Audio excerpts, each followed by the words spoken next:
Bismillahirrahmanirrahim. Pada kesempatan ini kita akan mempelajari tentang skema waris atau cara menerima harta waris. Dengan mempelajari skema ini, maka sebenarnya kita sudah akan meringkas materi atau menyederhanakan materi.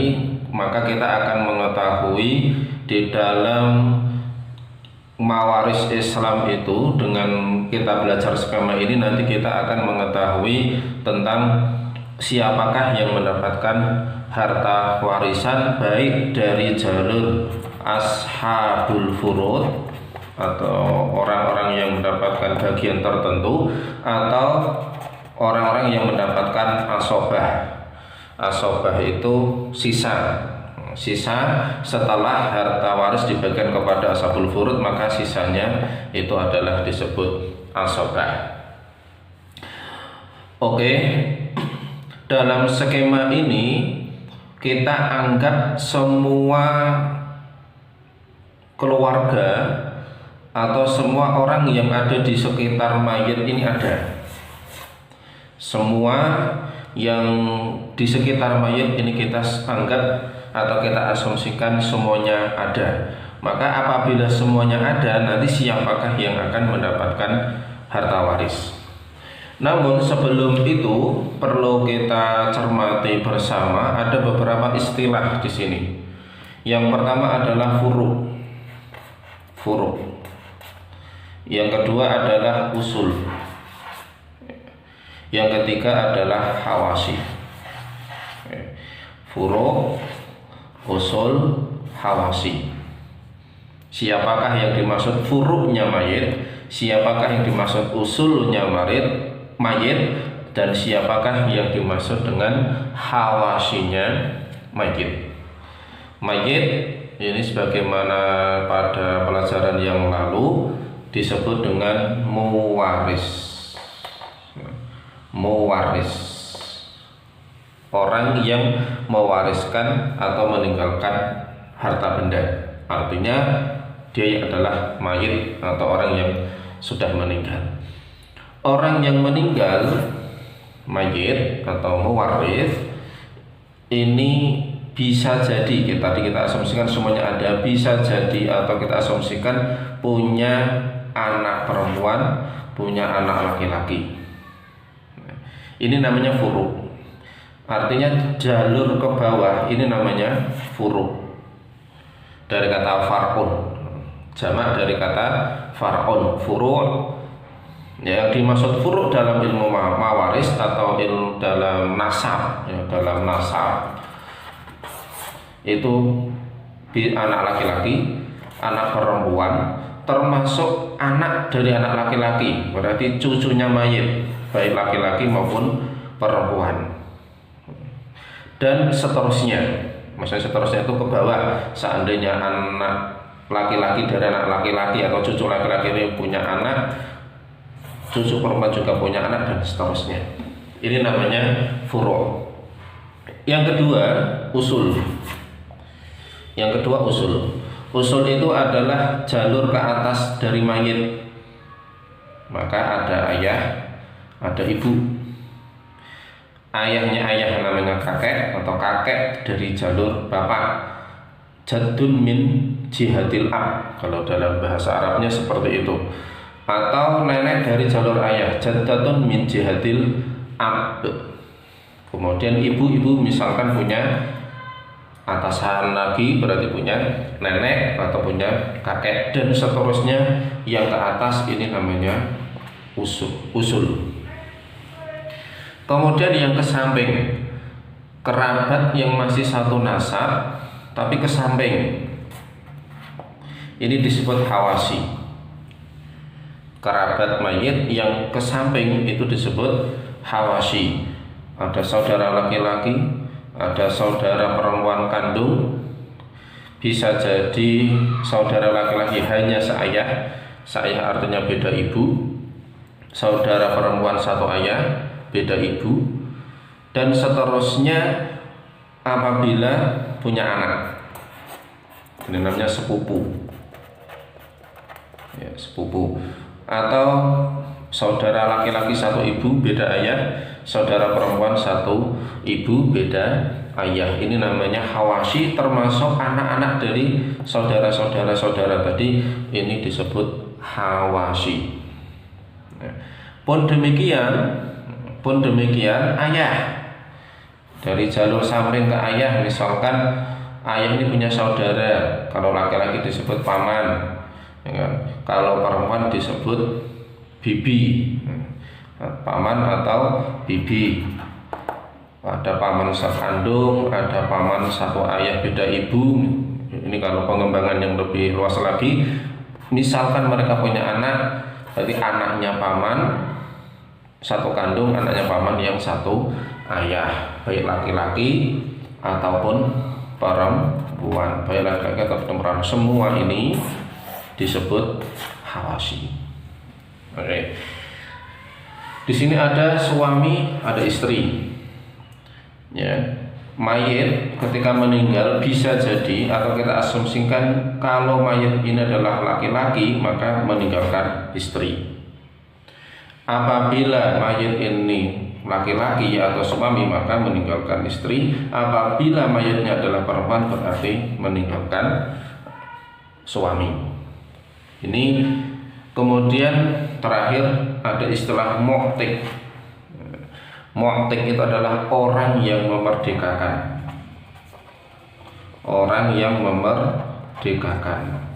Ini dalam walak kemarin, tapi untuk ini kita lewati karena dalam konteks saat ini sudah tidak ada walak, sudah tidak ada budak. Artinya tinggal dari jalur nasab dan dari jalur zaujiyah. Ini kalau kita kembali ke sebab mawaris kemarin, ada sebab nasab atau kerabat, ada sebab zaujiyah. Nah, dari semua ini asumsi kita adalah semuanya ada. Ini kalau di jumlah ini sudah ada nomornya masing-masing.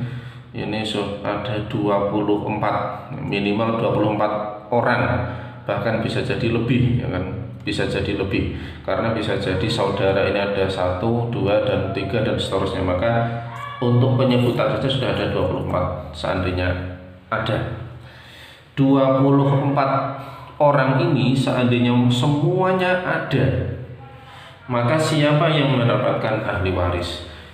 Yang pertama adalah kita tentukan zaujiyah dulu. Kita tentukan zaujiyah terlebih dahulu. Artinya suami atau istri. Apabila mayit ini adalah laki-laki, berarti istri itu pasti mendapatkan. Tidak boleh seorang istri tidak mendapatkan hak waris, meskipun istri ini lebih dari satu, karena kasus poligami misalkan istri 1, 2, 3, 4, keempat istri ini mendapatkan hak waris dari suami yang meninggal. Apabila suami memiliki lebih dari satu istri, semua istri itu mendapatkan hak waris, selagi pernikahan kedua, 3, dan 4 ini adalah sah secara hukum syar'i. Lalu bagaimana apabila yang meninggal itu adalah istri? Berarti yang ditinggalkan adalah suami. Sebentar sebelum itu, lalu bagaimana seandainya yang meninggal itu adalah, katakan kita contoh istri yang pertama, apakah istri kedua ini mendapatkan waris dari harta peninggalan istri pertama? Tidak. Yang mendapatkan adalah suaminya saja. Sementara apabila istri pertama meninggal, istri kedua, istri ketiga, dan istri keempat tidak mendapatkan harta waris peninggalan dari istri pertama. Oke, lanjut. Apabila yang meninggal adalah mayit ini adalah istri, maka suami mutlak mendapatkan hak waris.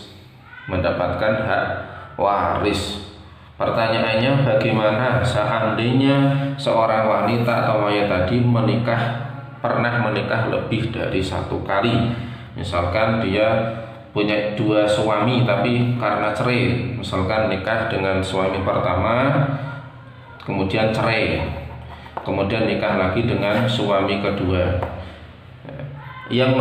kemudian yang meninggal itu adalah suami pertama, apakah beliau mendapatkan hak waris dari suami yang pertama? Tidak, karena sudah cerai. Namun apabila yang dimaksud di sini adalah zaujah, di sini suami atau istri adalah ketika meninggal dia berstatus sebagai istri dari suami yang meninggal, berstatus sebagai istri dari suami yang meninggal. Sehingga apabila istri punya dua pernikahan atau dua suami pertama sudah cerai, kemudian dia sudah punya suami yang nomor dua dan ini sah masih dalam ikatan, kemudian suami pertama meninggal, maka istri tadi tidak mendapatkan harta waris dari suami pertama yang meninggal karena sudah bercerai. Ini jadi kembali lagi, apabila mayit istri maka suami mutlak mendapatkan hak waris. Ini zaujiyah ini mutlak pasti dapat. Kemudian yang kedua nasab.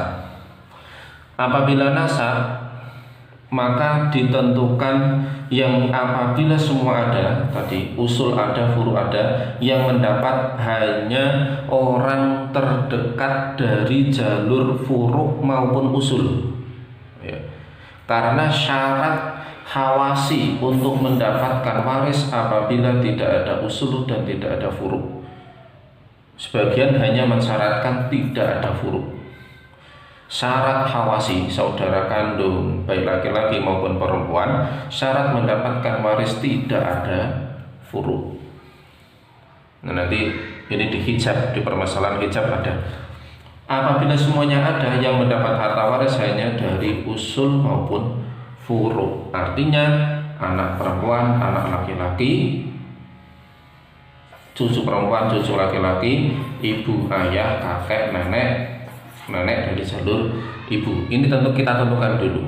Sudah jelas dari jalur usul dan furu. Ketentuan yang kedua dari jalur usul dan furu, yang mendapatkan harta waris adalah orang terdekat dan sederajatnya, maksudnya sederajat dengan orang terdekat.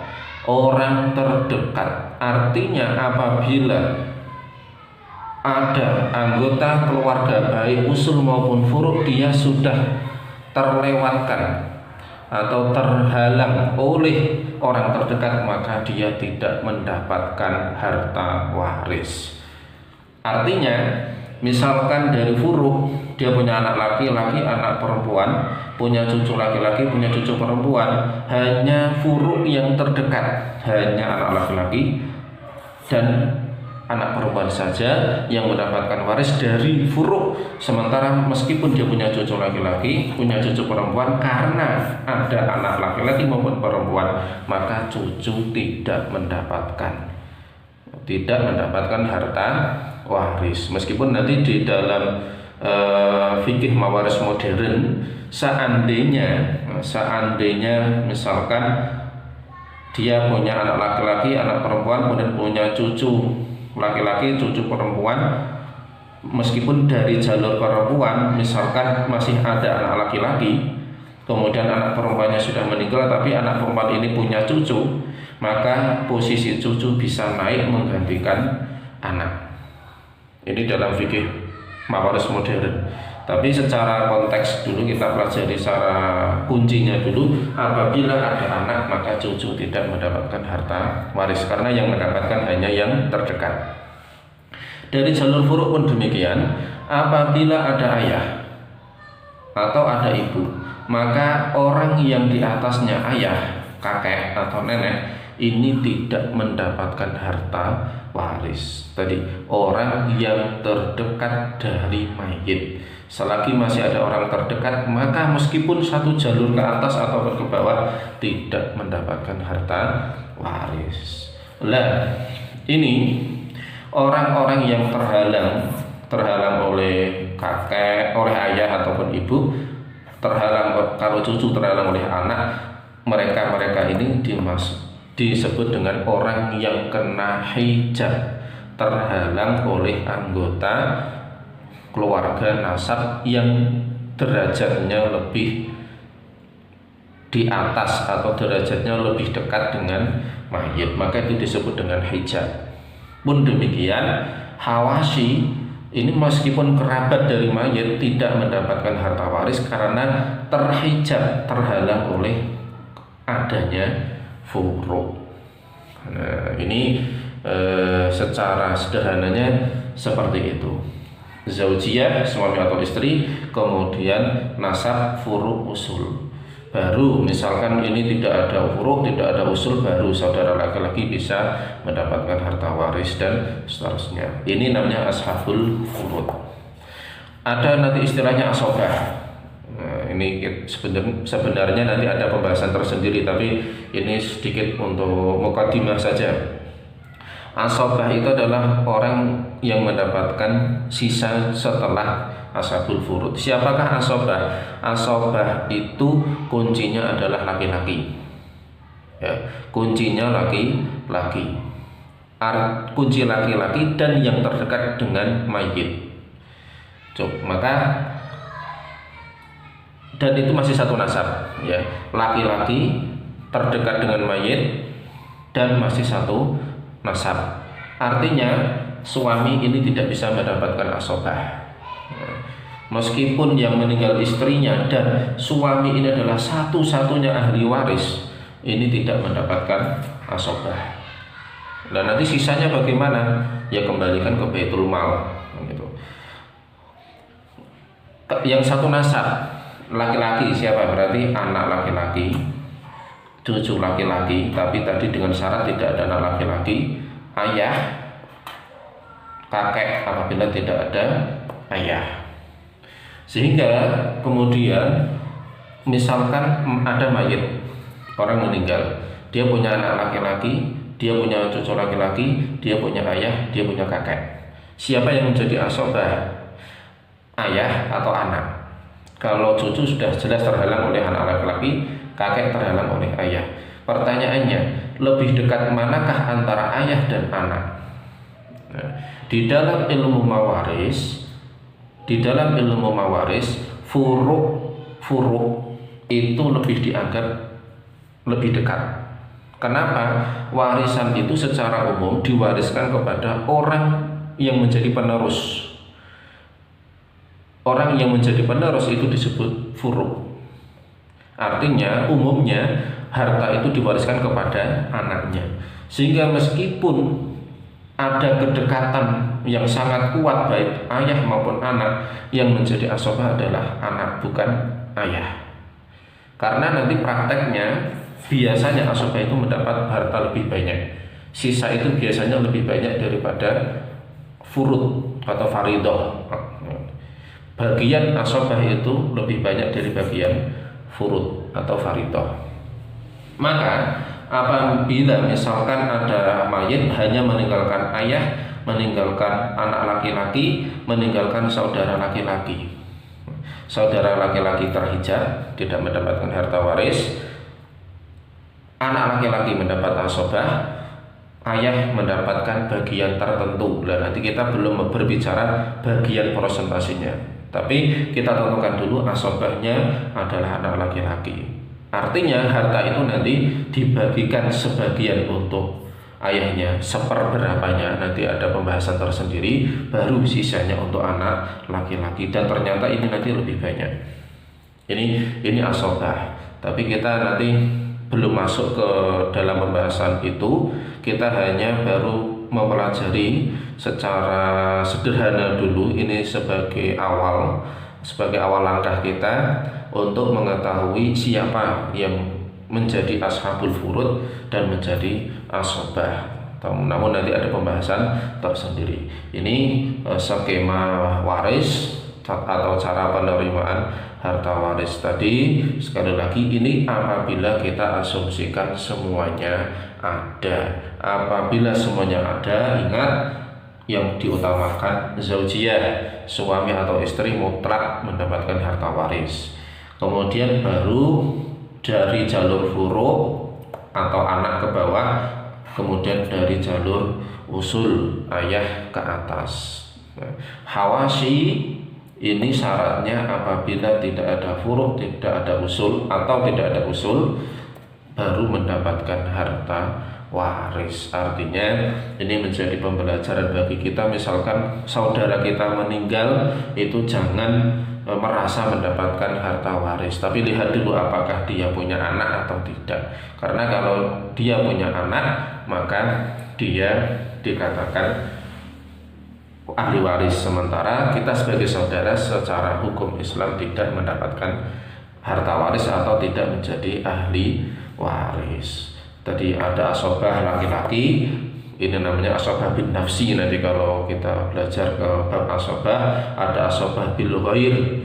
Itu nanti artinya karena ada asobah bil ghair itu perempuan yang bersama dengan orang sederajat. Artinya kalau anak perempuan berarti harus bersama dengan anak laki-laki. Seorang ayah berarti ada ibu mendapat asobah bersama dengan ayah apabila tidak ada anak laki-laki atau tidak anak perempuan, dan seterusnya. Nanti dalam bab asobah kita akan membahas lebih mendalam lagi ini tentang skema mawaris, cara penerimaan harta waris atau siapakah yang berhak mendapatkan warisan apabila semua keluarga dari nasab atau istri atau suami itu ada, maka hanya orang-orang tertentu saja yang mendapatkan harta waris. Ternyata tidak semuanya mendapatkan harta waris meskipun itu adalah masih hubungan keluarga. Nah, nanti orang yang tidak mendapatkan harta waris